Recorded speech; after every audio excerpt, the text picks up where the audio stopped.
नमस्कार, जय हिंद सभी प्यारे विद्यार्थियों को। कैसे हैं आप सब? मैं उम्मीद करता हूँ आप सब बहुत अच्छे होंगे। दोस्तों, जैसा कि मैं देख पा रहा हूँ कि आरपीएफ कांस्टेबल और एसआई का जो एग्ज़ाम है वो काफ़ी जल्दी आने वाला है ना? जिसके हम फॉर्म वगैरह सब कुछ डाल चुके हैं। तो अभी आपको मैं ये बताऊँगा कि आप इसकी तैयारी कम से कम समय में कैसे कर सकते हैं, यानी कि आरपीएफ कांस्टेबल और एसआई के लिए आप कम से कम समय में तैयारी कैसे कर सकते हैं। तो देखिएगा, जैसे कि हमारे पास जो सिलेबस है उसमें हमारे पास मैथ्स है, ठीक। मैथ्स के बाद रीजनिंग है, रीजनिंग के बाद हमारे पास साइंस है और साइंस के बाद हमारे पास जीके, ठीक। और जीएस साइंस इसी में आएगा, जनरल स्टडीज जो आप कहना चाहें, ठीक है। तो ये हमारे पास जो देखा जाए तो ये हमारे पास क्या है, ये हमारे पास सब्जेक्ट में दिए हुए हैं, ठीक। अब इसमें जो सबसे ज़्यादा मेन रोल होता है वो किनका होता है भाई? वो इन्हीं का होता है, दोनों का। यानी कि 70 मार्क्स की ये दिए हुए हैं, उसके बाद बचे हुए 50 मार्क्स वो इन दोनों सब्जेक्ट के होते हैं। ये वाले जो सब्जेक्ट हैं, जैसे कि मैथ और रीजनिंग दोनों स्कोरिंग है।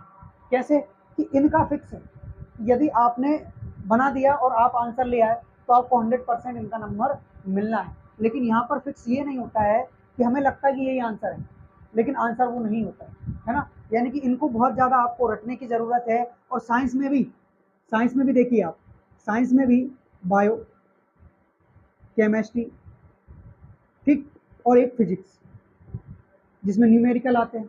यानी कि इन 3 सब्जेक्ट को मिलाकर केवल और केवल साइंस बनता है। क्या बनता है प्यारे विद्यार्थियों? साइंस बनता है। और यहाँ पर यदि जीके जीएस की बात कर लें तो ये तो फिर भंडारा है भाई। क्या? जैसे कि मान लीजिए कि एक हिस्ट्री हो गया हमारा, हिस्ट्री के बाद ज्योग्राफी, ठीक, ज्योग्राफी, और ज्योग्राफी के बाद में हमारा आप इकोनॉमिक्स ले लीजिए, इकोनॉमिक्स, इकोनॉमिक्स के बाद में आप क्या बोलते हैं उसको, अपना क्या सी, एक काम करिए करंट अफेयर ले लीजिए,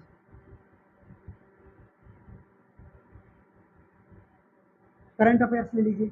करंट अफेयर के बाद स्टैटिक्स, स्टैटिक्स, और जो हमारा रह गया कॉन्स्टिट्यूशन, इंडियन कॉन्स्टिट्यूशन, यानी कि भारत का संविधान, कॉन्स्टिट्यूशन।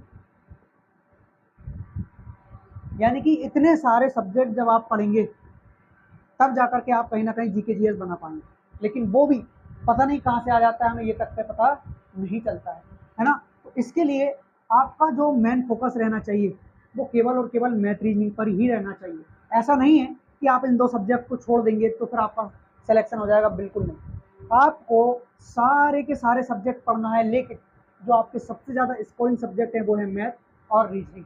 ये आपके टोटल 70 मार्क्स के हैं। कितने मार्क्स के? 70 मार्क्स के। तो सबसे पहले आप मैथ को कंप्लीट कीजिए। किसको? मैथ्स को कंप्लीट कीजिए। उसके बाद आप रीजनिंग को कंप्लीट कीजिए। किसको? रीजनिंग को। या आप दोनों एक साथ करो तो इससे अच्छी बात तो कोई हो ही नहीं सकती है। फिर आप फोकस कीजिए साइंस पर। किस पर करोगे प्यारे विद्यार्थियों? फिर आपका फोकस होना चाहिए साइंस पर। और साइंस के बाद जो आपका फोकस होना चाहिए वो होना चाहिए जीके जीएस पर। यानी कि अगर देखा जाए तो मिनिमम डेली का आपको 8 घंटे पढ़ना होगा। कितने घंटे? 8 घंटे। ये आपको कम से कम बता रहा हूँ, कम से कम यदि बात कर ली जाए तो आपको 8 घंटे तो पढ़ना ही होगा। इसमें क्या है, देखिए, इसमें अगर आप चाहें तो आप 3 आवर्स मैथ्स पढ़ सकते हैं। क्या पढ़ सकते हैं? मैथ्स पढ़ सकते हैं। और अच्छा, 3 नहीं, एक काम करिए 2.5 आवर कर लीजिए ना, 2.5 आवर्स। उसके बाद 1.5 रीजनिंग, रीजनिंग, ठीक। यानी कि आपने यहाँ पर टोटल और टोटल 4 घंटे कवर कर लिए। 8 में से आप 4 घंटे पढ़ चुके हैं। बचे बाकी के आपके 4 घंटे, जिसमें आप 2 घंटे पढ़िए क्या? साइंस। 1 घंटे पढ़िए या तो हिस्ट्री या ज्योग्राफी या इकोनॉमिक्स या फिर इंडियन कॉन्स्टिट्यूशन, ठीक। ये 1 घंटे, इनमें से चारों में से कोई एक कंप्लीट करना है आपको। जैसे ही एक कंप्लीट हो जाए फिर आपको दूसरा उठा लेना है, ठीक है। तो इनको डेली केवल और केवल कितना पढ़ना है? 1 घंटा पढ़ना है, और वो भी बहुत ही अच्छे से, ठीक। उसके बाद बचा आपका, क्या बचेगा? आपका करंट अफेयर। करंट अफेयर आपको डेली पढ़ना है। करंट अफेयर आपको डेली पढ़ना ही होगा। यदि आप डेली करंट अफेयर नहीं पढ़ रहे हैं तो फिर समझ लीजिए कि सिलेक्शन से बहुत ज़्यादा आप दूर हो जाएंगे। और अगर यहाँ ले भी लेंगे तो फाइनल में आप रुक सकते हैं। इसीलिए मेरा आप सभी से कहना यही है करंट अफेयर बिल्कुल आप पढ़िए। क्यों? क्योंकि इसमें जो अभी वर्तमान में जो कुछ भी चल रहा है उसके बारे में आपसे क्वेश्चन पूछा जा सकता है रेलवे में, इसीलिए आपको इन सभी को पढ़ना है और बहुत ही अच्छे से पढ़ना है ना। तो सर आप पढ़े कहाँ से? आपने ये तो बता दिया कि किसको कितने टाइम के लिए पढ़ना है, लेकिन किससे पढ़े, कौन सी बुक से पढ़े, कैसे पढ़े, उसका थोड़ा हमें बताइए। तो देखिए उसका मैं आपको बताता हूँ। यदि हम बात करें मैथ्स की, किसकी? मैथ्स की। यदि आपका मैथ्स कंप्लीट हो चुका है तो आप केवल और केवल टेस्ट पेपर लगाएं। टेस्ट, ठीक है, क्या लगाएंगे? टेस्ट। यदि आपका मैथ पूरा का पूरा कंप्लीट हो चुका है तो, और नहीं हुआ तो सर, तो पूरा का पूरा यदि कंप्लीट नहीं हुआ है तो सबसे पहले तो इसको आप कंप्लीट करिए। ठीक, सबसे पहले इसको आप कंप्लीट करिए। कंप्लीट कैसे करोगे? एस डी यादव की बुक का नाम सुना होगा, है ना? एस डी यादव की बुक से कंप्लीट करिए। उससे नहीं कर पा रहे हैं तो एक आर एस अग्रवाल की बुक होती है, उससे कंप्लीट करिए। नहीं तो फिर एक राकेश यादव सर की बुक है, राकेश यादव सर की बुक है, उससे कंप्लीट कर लीजिए।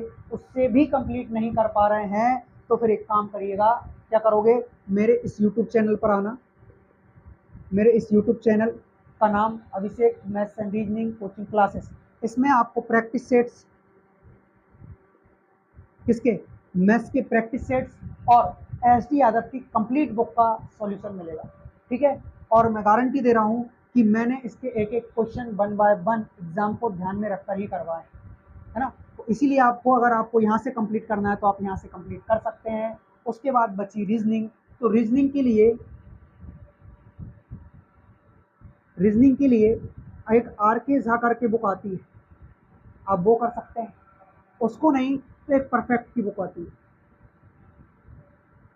Perfect reasoning. दोनों में से आप किसी को भी कर सकते हैं। ठीक है, दोनों में से आप किसी को भी कर सकते हैं। अब आ जाइए साइंस पे और जीके पे। मेन इंपॉर्टेंट ये है हमारा हिस्सा कि साइंस और जीके को आप कैसे करेंगे। तो साइंस की आती है स्पीडी,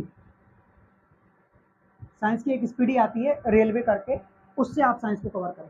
किससे? मैं फिर से कह रहा हूँ, एक स्पीडी आती है साइंस की, उससे आप साइंस को कवर करें। उसके बाद आ जाइए आप जीके जीएस पे।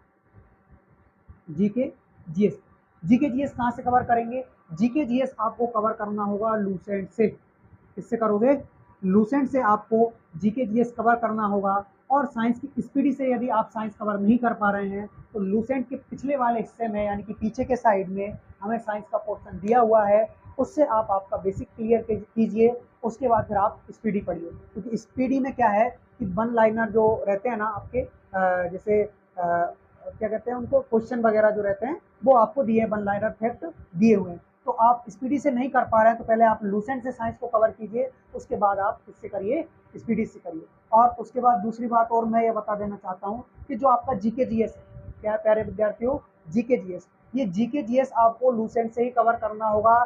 सबसे पहले आप हिस्ट्री पढ़िए, ठीक, फिर भारत का संविधान, उसके बाद ज्योग्राफी, ज्योग्राफी के बाद में क्या बचा था आपका एक और, इकोनॉमिक्स। ये 4 आपको कंप्लीट करके ही जाना है। और सबसे अच्छा तरीका ये होता है पढ़ने का कि प्रीवियस ईयर में क्या पूछा गया है, उसके अकॉर्डिंग हम इनको पढ़ के जाएं कि किस टाइप के क्वेश्चन आ सकते हैं, कैसे क्वेश्चन बन सकते हैं। तो ये सारी की सारी आपकी जो स्टडी थी, स्ट्रेटजी क्या कहते हैं उसको, ये मैंने आपको बता दिया है।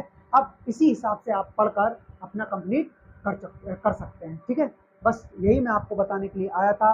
जय हिंद, धन्यवाद। अगर आप कुछ सजेशन चाहिए हो या फिर कुछ कहना हो तो आप कमेंट बॉक्स में कमेंट कर सकते हैं। ये आपकी स्ट्रेटजी है, इससे आप आसानी से पढ़ सकते हैं। ठीक।